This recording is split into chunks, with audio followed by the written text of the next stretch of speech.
가까운 친구와의 모임, 즐겁게 웃고 떠들다 보면 시간이 훌쩍 지나가죠. 그런데 문제는 늘 마지막 순간에 찾아옵니다.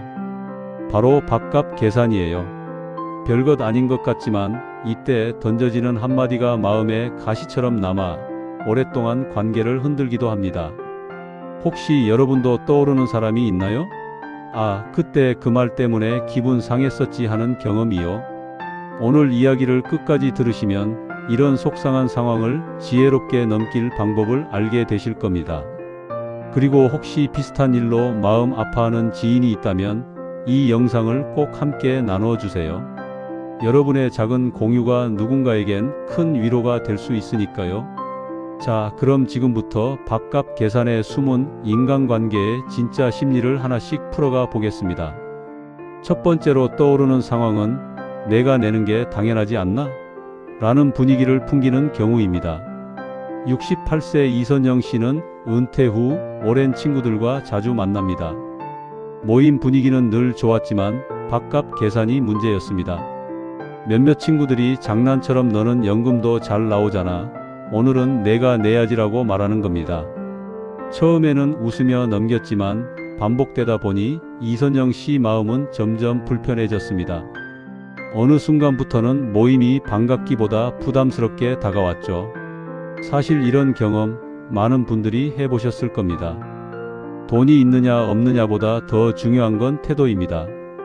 고마움 없이 당연하다는 듯 던져지는 말은 마음에 큰 상처로 남습니다. 이럴 때 어떻게 해야 할까요? 미리 원칙을 세워두는 겁니다. 예를 들어 이번에는 내가, 다음에는 내가라는 단순한 규칙만 정해도 불필요한 오해가 사라집니다. 그리고 농담처럼 내가 잘 벌잖아, 내가 내라는 말이 나오면 웃으며 이렇게 받아칠 수 있습니다. 잘 벌긴 무슨, 다 같이 정한 원칙대로 하자고. 이렇게 하면 분위기는 가볍게 유지하면서도 불편한 감정은 피할 수 있습니다. 혹시 지금 여러분 곁에도 비슷한 상황 때문에 속상한 지인이 있나요? 그렇다면 이 영상을 공유해 주세요. 함께 지혜를 나누는 것만으로도 마음이 한결 가벼워질 수 있습니다. 두 번째로 자주 보이는 상황은 난 제일 싼 메뉴 시켰으니까 내 것만 낼게라는 태도입니다. 64세 박수경 씨는 오랜만에 친구들과 점심을 했습니다. 분위기도 좋았고 음식도 맛있었죠. 그런데 계산할 때 한 친구가 이렇게 말했습니다. 난 제일 싼 것 먹었으니까 딱 내 것만 낼게. 순간 모임의 공기가 차갑게 식었습니다. 경제적으로 정말 어려운 상황이었다면 이해할 수도 있었습니다. 하지만 그 친구는 평소 여행도 자주 다니고 자기 취미생활엔 돈을 아끼지 않는 사람이었죠. 그 한마디 때문에 모임 전체가 불편해졌습니다. 사실 이런 태도 뒤에는 절대 손해보기 싫다는 심리가 숨어 있습니다.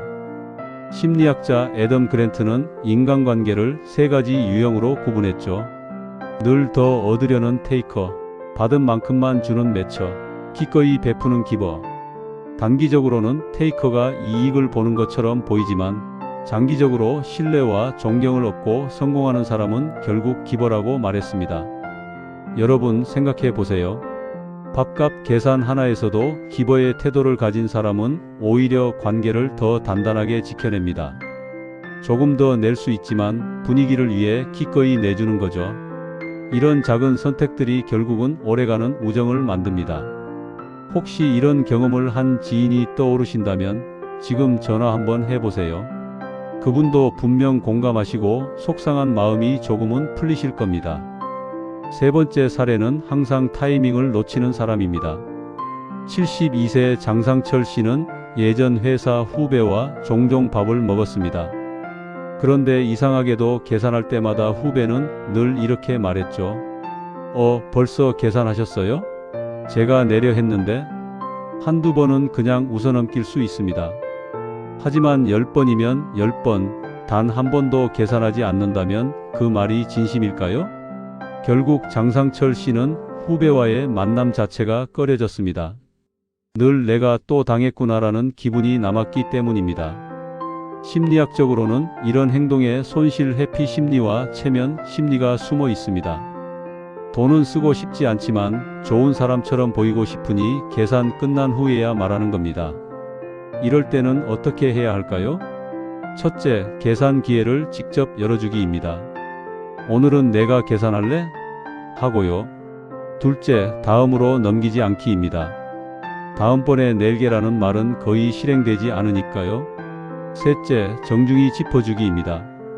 항상 타이밍이 늦는 것 같아라고요. 진짜 관계는 작은 행동 하나에서 드러납니다. 독일 철학자 니체가 말했듯 진정한 관계는 말이 아니라 행동에서 드러난다는 걸 꼭 기억해야 합니다. 네 번째는 늘 돈이 없다고 말하는 사람입니다. 66세 이수민 씨는 친구들과 한 달에 한 번씩 모였습니다. 그런데 친구 중 한 명은 항상 이렇게 말했습니다. 나 요즘 너무 힘들어. 그래서 자연스럽게 다른 친구들이 밥값을 대신 냈죠. 하지만 문제는 그 친구의 SNS였습니다. 새 옷, 새 가방, 가족과의 해외여행 사진까지 올라왔습니다. 결국 이민수 씨는 솔직하게 물었습니다. 너 정말 돈이 없는 거야? 왜 밥값만 항상 다른 사람이 내야 하니?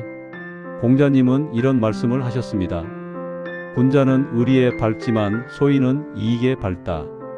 작은 돈 문제에서 드러나는 이기심은 결국 그 사람의 됨됨이를 보여줍니다.